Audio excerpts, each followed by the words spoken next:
Welcome back. There's a big conference in Montreal this week, which is all about the changing landscapes of various industries, including retail. It's called C2. One of the speakers this year is Chad Dickerson, the CEO of the website Etsy, focused on e-commerce. And the company has struggled a little bit when it comes to its stock performance since going public. Christina Partsenevelis asked Dickerson about the demand he's seeing for vintage and handmade goods here in Canada.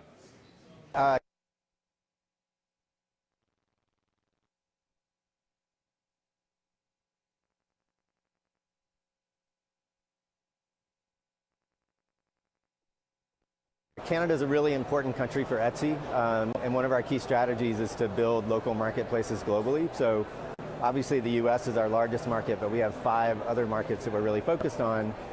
Canada is right at the top of that list. So here in Montreal and Quebec generally, we have a really vibrant community here because there's such a long heritage of making and craft.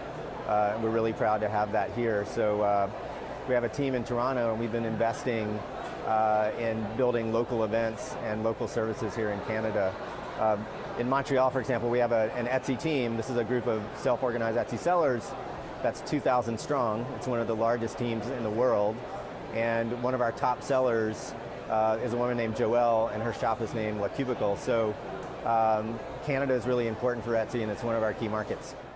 So Canada's obviously contributing to the profit line. You had your earnings that came out earlier this month, and there was a surprise profit when you've had losses, I guess, since the IPO. So how do you plan to keep that momentum going? Because there's some skeptics out there, and that's being reflected in the stock price right now. Yeah, so we were really proud of our recent quarterly results. As you noted, we did post a profit. I think when we think about it, we think about profitability as running the business really sustainably and running the business responsibly.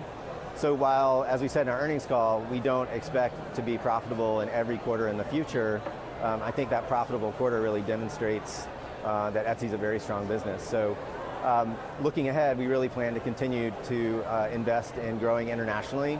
Over time, we expect 50% of our sales to be outside the United States. That number is about 30%. And we are continuing to offer new seller services. We announced one recently called Pattern, the ability to build your own website on using the Etsy platform. So we'll continue to build services like that to build the momentum in the business, but we're really proud of what we've done in the past year. How is Pattern different from Shopify? Because Shopify is a Canadian-grown company, and they provide website services as well. So are you getting people on board, and how does that differentiate from the competition out there, like Shopify? So there are many different ways that you can sell on the internet. What Pattern offers is the ability for Etsy sellers, who in many cases have invested years in building their shops. It gives them the ability to launch their own website at their own domain, and the setup time is literally minutes. So you can go from signing up to Pattern to having your own website in minutes, and that's a real differentiator for us. When we talk to our sellers, we learned from them that they still struggled, even with all the other options out there, to find something that was easy, that really integrated with their shop. So Etsy's offering is really for those sellers who haven't been able to find another solution on the market that really works for them. Would free shipping be something that you would consider, given how competitive the online market has become? Etsy being a marketplace, our sellers negotiate shipping with buyers. So I don't see anytime soon Etsy offering free shipping. That's really up to the sellers who are selling. But I think one way that we differentiate ourselves with the Etsy marketplace is we actually encourage our sellers to charge fair prices and to really value their labor and value their creativity. So Etsy isn't a marketplace that's all about the lowest price and the fastest delivery. It's about getting a product that you can't find anywhere else and supporting an artisan. So I don't see us offering free shipping anytime soon.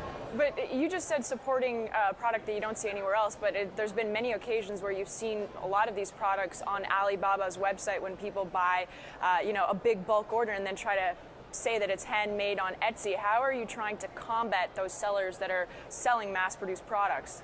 So that's actually, I think, one of the results of running an open marketplace. Anyone can list on Etsy, but it's really important to understand that we have systems and software and processes and staff and of people constantly screening the marketplace, making sure the merchandise on the marketplace is what it should be, and that it fulfills our policies. If you look at our 2014 transparency report, for example, which we released publicly, in 2014 we closed 160,000 shops on Etsy. We have 1.6 million sellers. So we're very vigilant in constantly screening the marketplace and making sure that the types of merchandise that shouldn't be there should not be there. And as we've gotten larger, we've been able to use the data and the greater capabilities that we have to do an even better job.